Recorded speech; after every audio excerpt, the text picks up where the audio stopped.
Hello everyone. First attempt channel में आपका स्वागत है। आज हम लोग पढ़ेंगे 11 जेपीएससी के लिए वर्ष 2023-24 में प्रमुख सूचकांक इंडिया रैंकिंग। पता है जैसे कि आपको 15 सवाल करंट के आएंगे, तो 1 से 2 सवाल कंफर्म है कि आपके रैंकिंग से पूछे कि भारत की स्थिति क्या है, भारत की इसमें रैंक कितना है। तो इस प्रकार से सवाल पूछे जाते हैं। कई बार सवाल इस प्रकार से आते हैं कि इस रिपोर्ट किसने जारी किया, तो ये भी देखेंगे, लेकिन इसमें ज़्यादा फोकस रहेगा इंडिया का रैंकिंग पर। तो इसको ट्रिक और कोड के तरीके से याद करने का प्रयास करेंगे ताकि एग्जाम में जब ऑप्शन देखे तो हमें चीज़ें याद हो जाए। ये आपको किसी भी बुक में मिल जाएगा, लेकिन मेरा काम है कि चीज़ें आपको यहाँ 10 मिनट के अंदर चीज़ें याद करा देना। तो बस लास्ट तक बने रहिएगा। चैनल में नए लाइक सब्सक्राइब शेयर जरूर कीजिएगा, और डेली टारगेट के लिए मेरे टेलीग्राम चैनल से ज़रूर ज्वाइन कीजिएगा। उसका लिंक नीचे दिया हुआ है। ये फुली ट्रिकी होगा। तो देखते हैं पहले एशिया पावर इंडेक्स। ठीक है, एशिया पावर इंडेक्स और ग्लोबल फायर पावर इंडेक्स दोनों मिलता जुलता नाम है। एक है एशिया पावर इंडेक्स, एक है ग्लोबल फायर पावर इंडेक्स। ठीक है, इसमें अमेरिका टॉप पर है दोनों में। याद क्या रखना है कि इंडिया का रैंकिंग क्या है। इंडिया का रैंकिंग दोनों में फोर्थ है। ठीक है, तो फायर पावर हो या फिर एशिया पावर हो या फिर ग्लोबल फायर पावर हो, दोनों में याद रखना भारत का रैंकिंग फोर्थ है, और दोनों में टॉप में है अमेरिका। ठीक है, सबसे ज़्यादा पावर ऐसे याद रखिए कि अमेरिका के पास है, और इंडिया का 14वां स्थान है पावर में। ठीक है, तो मुझे लगता है याद हो जाएगा कुछ। अगला देखते हैं, निवेश। निवेश रिपोर्ट में कितना है, ये कौन सा निकालता है, मैं बता दूंगा कौन सा रिपोर्ट कौन जारी करता है, वो इम्पोर्टेंट, उसको जरूर याद रख लीजिएगा। ठीक है, ये इम्पोर्टेंट अंकटाड निकालता है, UNCTAD निकालता है विश्व निवेश रिपोर्ट। अमेरिका टॉप में है, और भारत का स्थान कितना, 8वां। ठीक है, निवेश करता है भारत 8वां। ठीक है, 8 रैंक याद रखना है, निवेश में कितना है, 8 है। ठीक है, पावर फायर पावर में चौथा है इंडिया दोनों में, और निवेश में कितना है, 8। ये ध्यान रखना, पिछला बार 7 था, लेकिन हम लोग 23 का देख रहे हैं, तो 23 का याद होना चाहिए, 8 है। ठीक है, निवेश निवेश है। एक लड्डू निवेश किया, फिर एक लड्डू निवेश किया, तो 2 लड्डू हो गया 8। ठीक है, ऐसे भी चीज़ें याद रख सकते हैं। 0 0 मिलकर 8 बन गया। निवेश में 8 रैंक। ठीक है, जलवायु परिवर्तन प्रदर्शन सूचकांक 2024, इसका भी ये याद रखना, जर्मन वॉच। ठीक है, ये इंपॉर्टेंट है। और पहला 3 में कोई नहीं है, चौथा में डेनमार्क है। ठीक है, और भारत कितना, 7th में। जलवायु परिवर्तन, ठीक है, 7th याद रखना। जलवायु परिवर्तन में कितना हो गया, 7th में हो गया। निवेश कितना हो गया, 2 लड्डू निवेश करेगा तो 0 0 बनकर 8 बन जाता है। ठीक है, ऐसे भी याद रख सकते हैं। और जलवायु परिवर्तन 7, जो परिवर्तन कब होगा, जब कोई आपका साथ नहीं देगा। 7 से 7 याद रखिएगा। परिवर्तन तब होगा, जलवायु भी तब परिवर्तन होता है जब लोग, यहाँ के जो मानव है, जो है लोग हैं, वो साथ नहीं दे रहे हैं, इसलिए जलवायु भी परिवर्तन होने लगा। ठीक है, 7 से 7 याद रखिए, 7 मतलब 7। ठीक है, तो ऐसे भी चीज़ें याद रखा जा सकता है। वैश्विक आतंकवाद सूचकांक, ये इंपॉर्टेंट कौन निकालता है, IEP। ये ध्यान में रखिएगा, इंपॉर्टेंट है। ठीक है, और इसमें टॉप में कौन है, अफगानिस्तान, मतलब सबसे खराब स्थिति। भारत के वहाँ है 13 रैंक। अब कैसे याद रखना, आतंकवाद सूचकांक का 13। आतंकवाद ना मेरा होता है ना तेरा होगा, आतंकवाद किसी का नहीं होगा, है ना, वो किसी का नहीं होता, उनका कोई जात नहीं होता है। तो ऐसे याद रखना है, आतंकवाद ना मेरा होगा ना तेरा होगा, 13 से 13। ठीक है, 13 मतलब 13, तो ये ऐसे याद रखना। आतंकवाद किसका होता है, ना मेरा होगा ना तेरा होगा, वो किसी का नहीं होता। तो 13 से आप ऐसे चीज़ें याद रख सकते हो। ग्लोबल स्टार्टअप इकोनॉमिक इंडेक्स, ठीक है, ecosystem index, startup startup global startup. ठीक है, अब इसको कैसे याद रखना है, ग्लोबल स्टार्टअप का 21 है। ठीक है, मतलब कोई चीज़ आप स्टार्टअप कर रहे हो तो कितना रुपये से शुरुआत कीजिएगा, 21 रुपये से, है ना। चंदा देते हैं हम लोग 21 रुपये, 31 रुपये, 51 रुपये। तो चीज़ें ऐसे याद रखिए कि स्टार्टअप करना है, ग्लोबल स्टार्टअप करना है, वो भी इंडिया में 21 रुपये ही लोग घर में अक्सर देते हैं ना, 21 रुपये। तो ऐसे चीज़ें याद रख सकते हैं कि 21 रैंक है, 21 रुपीज़। ठीक है, स्टार्टअप हो गया, हम लोग क्या क्या देख लिए, फिर से रिवाइज करा दे रहे हैं आपको। पावर फायर में, दोनों पावर में चौथा है अमेरिका, दोनों में टॉप है। निवेश में कितना, 2 लड्डू याद रखिएगा, 2 लड्डू निवेश किया तो 0 0 8 बन गया। परिवर्तन किनका परिवर्तन होगा, जब साथ नहीं देगा तो 7 से 7 हो गया। आतंकवाद हो गया, ना मेरा है ना तेरा है, 13। ग्लोबल स्टार्टअप 21 रुपये स्टार्टअप में निवेश करेंगे हम लोग। ठीक है, तो यहाँ तक हम लोग कर लिए। आगे बढ़ते हैं, लॉजिस्टिक परफॉर्मेंस इंडेक्स, इसको वर्ल्ड बैंक निकालता है, इंपॉर्टेंट है, ये ध्यान में रखना। कौन निकालता है, जो जिसको मैं बोल रहा हूँ इंपॉर्टेंट है, उसको चीज़ें याद रखना है, बाकी छोड़ भी सकते हैं। तो वर्ल्ड बैंक, ठीक है, और इसमें 38 ही याद है। टॉप में कौन है? सिंगापुर, ये ध्यान में रखिएगा। इंडिया का स्थान कितना? 38, ठीक है। लॉजिस्टिक प्रदर्शन परफॉर्मेंस इंडेक्स, मतलब लॉजिस्टिक में कितना हो गया? 38, है ना। लॉजिस्टिक में 38, इसको याद ही रखना आपको। लॉजिस्टिक में 38, 2-3 बार देखिए तो याद हो जाएगा। अब देखिए इस प्रतिस्पर्धात्मक सूचकांक, ठीक है, IMD निकालता है डेनमार्क टॉप में, इंडिया का 40 है, ठीक है। देखिए प्रतिस्पर्धा इनोवेशन में 40 है, दोनों याद कराता हूँ मैं। प्रतिस्पर्धा और इनोवेशन में कितना है? तो 40 है, ठीक है, 40 है। जब समाज में प्रतिस्पर्धा आएगा, है ना, तभी तो इनोवेशन आएगा, नवाचार आएगा ना। तो दोनों में 40 है। जब प्रतिस्पर्धा आएगा तभी नवाचार आएगा, नवाचार मतलब इनोवेशन आएगा। तो दोनों में कौन है? इनोवेशन। ये याद रखिए कौन निकालता है ना, वीपो इसको बोलते हैं, WIPO, है ना, वीपो इसको इंग्लिश में बोलते हैं, ठीक है। वैसे विश्व बौद्धिक संपदा सूचकांक संगठन है, वो निकालता है, ठीक है। तो ये ध्यान में रखना है आपको।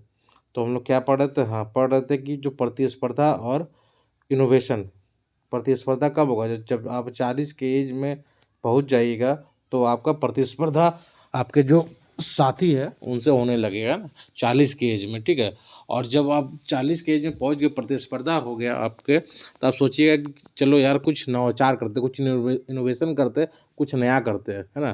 तो वो भी 40 में होगा। तो प्रतिस्पर्धा इनोवेशन 40, ऐसी चीज़ें याद रखना हम लोग ट्रिगर कोड के साथ।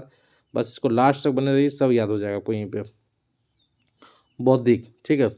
अब देखिए जब आप इनोवेशन की प्रतिस्पर्धा हो गया आप, और अब उसे इनोवेशन कर दिए, तो आपके दिमाग में थोड़ा सा बौद्धिक हो गया, कुछ सोचने का शक्ति बढ़ गया। तो बौद्धिक कब होगा? 2 साल बाद आएगा, है ना। तो होगा 42 में, ठीक है। तो 40 में आपने क्या किया? प्रतिस्पर्धा शुरू किया, किसी आपके जो पार्टनर है, आपके जो साथी, उससे आप प्रतिस्पर्धा किए। तो उसी समय आपको कुछ इनोवेशन आया, कुछ नवाचार आया। और दिमाग कब खुला आपका? बौद्धिक कब हुआ?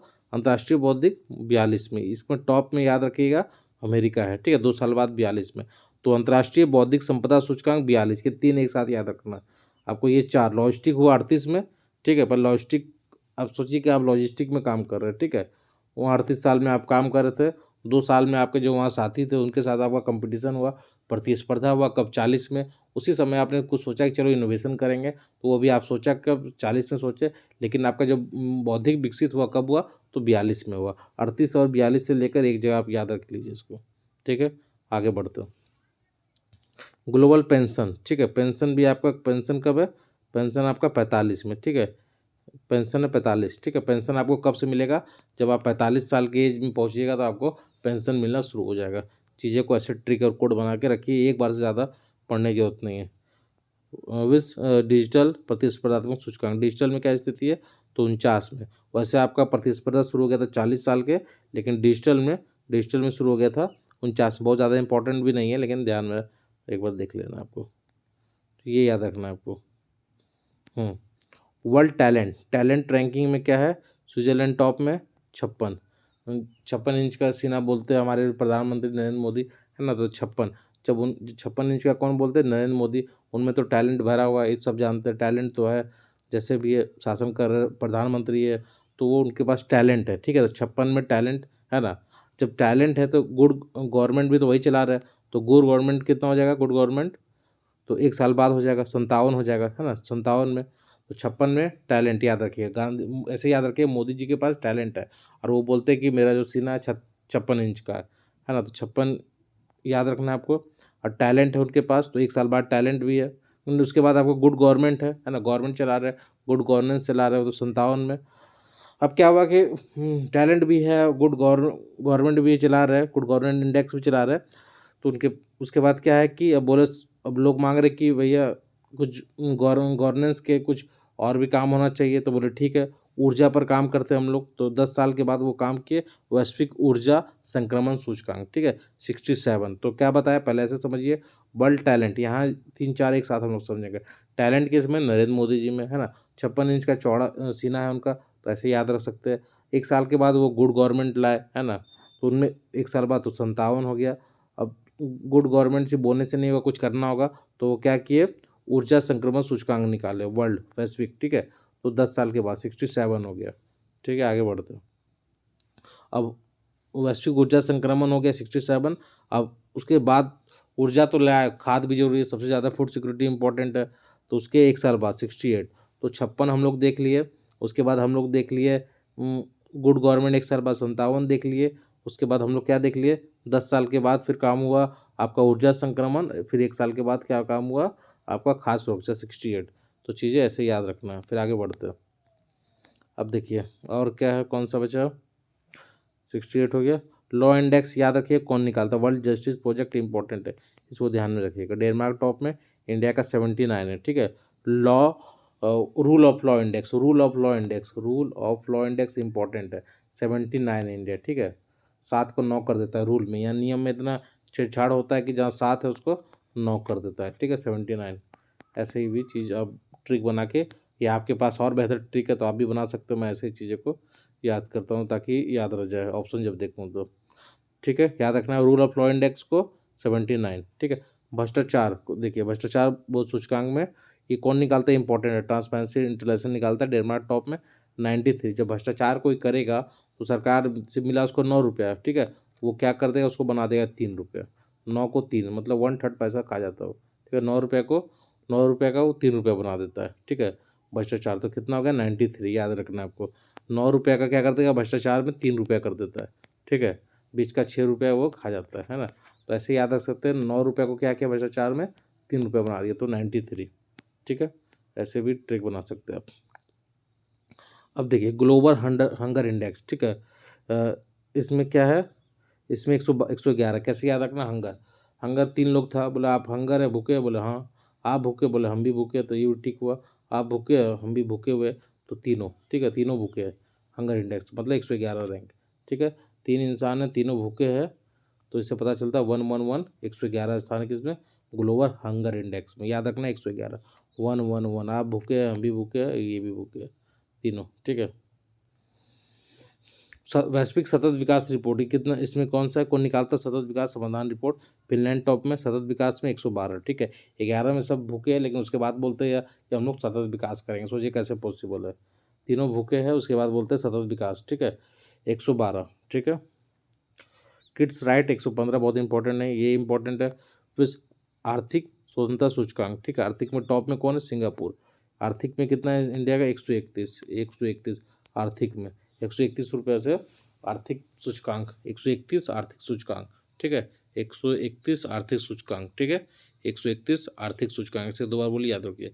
अब देखिए जब आर्थिक होगा, ठीक है, स्थिति, तो वहीं से उसी के बाद मानव का विकास होगा, ठीक है। आर्थिक से आप जब मजबूत नहीं होगा तब तक मानव का विकास हो ही नहीं सकता। आर्थिक रूप से सशक्त होना बहुत जरूरी है। तो 131 में आर्थिक स्वतंत्रता सूचकांक है, वहीं 132 में क्या है, मानव विकास सूचकांक। तो पहले आर्थिक रूप से सशक्त होना जरूरी है, तभी मानव का विकास होगा। मानव विकास सूचकांक 132 वेरी वेरी इंपॉर्टेंट, ये ध्यान में रखना है।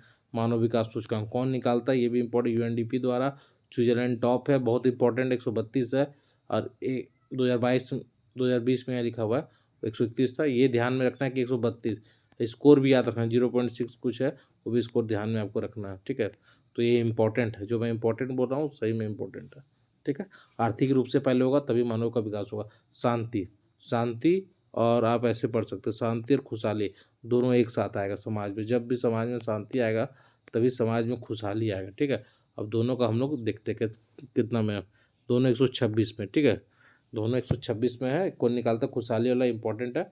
संयुक्त राष्ट्र सतत विकास समाधान नेटवर्क निकालता है, फिनलैंड टॉप में, और 126 है। शांति और खुशहाली दोनों एक साथ समाज में जब आएगा 107 आएगा। ग्लोबल जेंडर गैप, ठीक है। ग्लोबल जेंडर गैप कब आएगा, जब शांति होगा खुशहाली होगा तब समाज में जेंडर गैप इंडेक्स, ठीक है। ग्लोबल जेंडर गैप कितना, ये भी कौन निकालता है, बहुत इंपॉर्टेंट है, world economic forum, Iceland top में, ठीक है। 127 याद रखिए, खुशहाली, शांति खुशहाली के बाद ग्लोबल जेंडर गैप 127, ठीक है।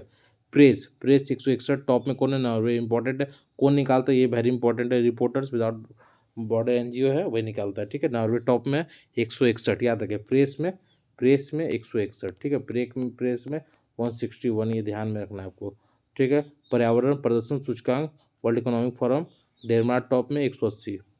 प्रदर्शन में कितना, इंडिया का प्रदर्शन हमेशा खराब रहता है, तो पर्यावरण में तो 180 है, ठीक है। और जलवायु परिवर्तन में कितना मैंने बताया था, कमेंट करके जरूर बताइएगा। तो याद रखना है कि इंपॉर्टेंट, प्रेस वाला काफ़ी इंपॉर्टेंट है, 161 खराब स्थिति है यहाँ के प्रेस में, ठीक है। 161 ध्यान में रखना है। प्रेस में 161 पर्यावरण प्रदर्शन में कंफ्यूज नहीं होना है। 180 है वो जलवायु परिवर्तन था, दोनों अंतर है। ठीक है, शांति और खुशहाली एक साथ आएगा समाज में 126। उसके बाद ही ग्लोबल जेंडर गैप समाप्त होगा 127, प्रेस 161 और प्रदर्शन पर्यावरण प्रदर्शन सूचकांक 181। बताइएगा कैसा लगा, अच्छा लगा तो लाइक सब्सक्राइब शेयर जरूर कीजिएगा। धन्यवाद।